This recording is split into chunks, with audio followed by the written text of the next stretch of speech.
अस्सलाम वालेकुम जी।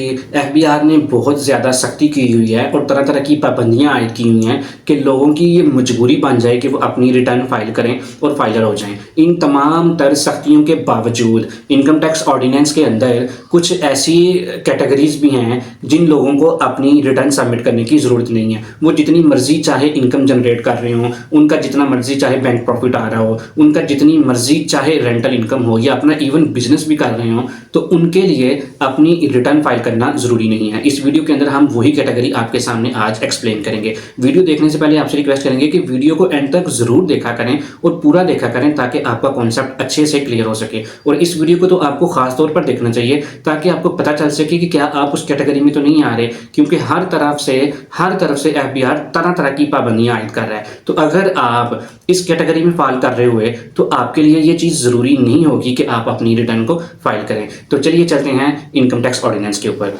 जब हम इनकम टैक्स ऑर्डिनेंस के ऊपर जाते हैं तो हम जाएंगे इनकम टैक्स ऑर्डिनेंस के सेक्शन 115 पे, जिसका नाम ही ये है कि persons not required to furnish return of income. यानी ये उन लोगों के मुतल्लिक बात करता है जिनको अपनी रिटर्न फाइल करने की ज़रूरत नहीं है। तो इस लिस्ट में सबसे पहले जो नाम आता है वो है एक विडो का। अगर कोई औरत बेवा हो चुकी है, उसका खामद इस दुनिया से चला गया है, वो चाहे जितनी मर्जी रेंटल इनकम जनरेट कर रही है, उसका जितना मर्जी चाहे बड़ा बिजनेस है, उसके लिए रिटर्न फाइल करना ज़रूरी नहीं है। एफबीआर उसको नोटिस भी नहीं भेज सकता कि आप अपनी रिटर्न को फाइल करें। लेकिन प्रोवाइडेड ये है कि इस औरत के पास अपने नादरा की तरफ से अपने हस्बैंड का डेथ सर्टिफिकेट होना चाहिए। अगर उसके पास अपने शोहर का डेथ सर्टिफिकेट मौजूद है तो उसको अपनी रिटर्न फाइल करने की ज़रूरत नहीं है। दूसरा उन्होंने बताया an orphan below the age of 25 years. यानी अगर कोई लड़का है या लड़की है जिसका वालिद इस दुनिया से जा चुका है और उसकी एज 25 साल से कम है, तब भी उसके लिए ये चीज़ ज़रूरी नहीं है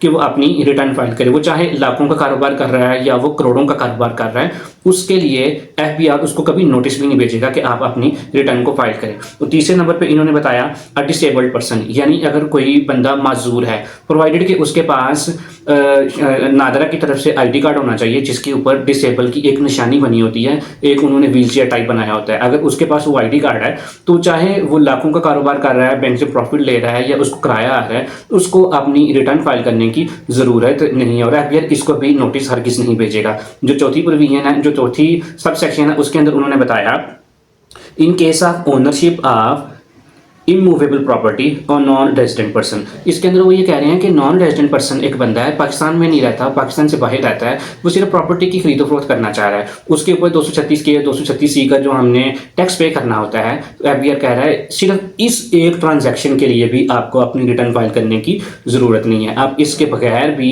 कमिश्नर की अप्रूवल से एक सर्टिफिकेट लेंगे और आपको कम टैक्स पे करना पड़ेगा और आपको रिटर्न फाइल करने की ज़रूरत नहीं होगी। अच्छा, इन सारी चीज़ों के बावजूद एक चीज़ जो हम आपके सामने रखना चाहेंगे कि अगर आप अपनी रिटर्न फाइल नहीं कर रहे होंगे, अगर आप अपने आप को फाइलर नहीं बना रहे होंगे, तो उसका आपको एक नुकसान जरूर हो रहा होगा। लेट्स से आप बैंक से प्रॉफिट ले रहे हैं, अगर आप अपनी रिटर्न फाइल नहीं करते, आपके लिए ज़रूरी भी नहीं है, लेकिन बैंक आपका जो टैक्स है वो 30% यानी ज़्यादा टैक्स ही काट रहा होगा। और ऐसी सूरत हाल में अगर आप फाइलर हो जाएंगे तो बैंक आपके प्रॉफिट पे कम टैक्स चार्ज करना शुरू कर देगा। लिहाजा इस तरह की चीज़ों को भी आपको मद्देनजर रखना पड़ेगा। इस तरीके से अगर आपकी प्रॉपर्टी इनकम आ रही है, आपके लिए रिटर्न फाइल करना तो ज़रूरी नहीं है, लेकिन जिससे आप रेंट कलेक्ट कर रहे हैं, अगर उसकी ये रिस्पॉन्सिबिलिटी है कि टैक्स काटे, तो वो फिर हर सूरत काटेगा। लिहाजा अगर आप अपनी रिटर्न फाइल कर लेंगे तो तब आपका वो कम टैक्स चार्ज कर रहा होगा, कम टैक्स डिडक्ट कर रहा होगा। तो ये आपके पास एक थोड़ा सा आपके लिए ड्रॉबैक जरूर है, लेकिन एफबीआर आपको कभी भी मजबूर नहीं करेगा कि आप अपनी रिटर्न को फाइल करें अगर आप इन कैटेगरीज के अंदर फाइल कर रहे हैं। उम्मीद है कि हमारी ये वीडियो आपके लिए इन्फॉर्मेटिव होगी, तो इस वीडियो को अपने दोस्तों तक भी ज़रूर शेयर कीजिएगा ताकि अगर उनके लिए ये मालूमात फ़ायदेमंद हो सके तो वो भी अपनी रिटर्न सबमिट ना करें। और हम आपसे एंड पे ये रिक्वेस्ट करेंगे कि चैनल को सब्सक्राइब भी ज़रूर करें ताकि हर नई आने वाली वीडियो टाइमली आप तक पहुँच सके। Thank you.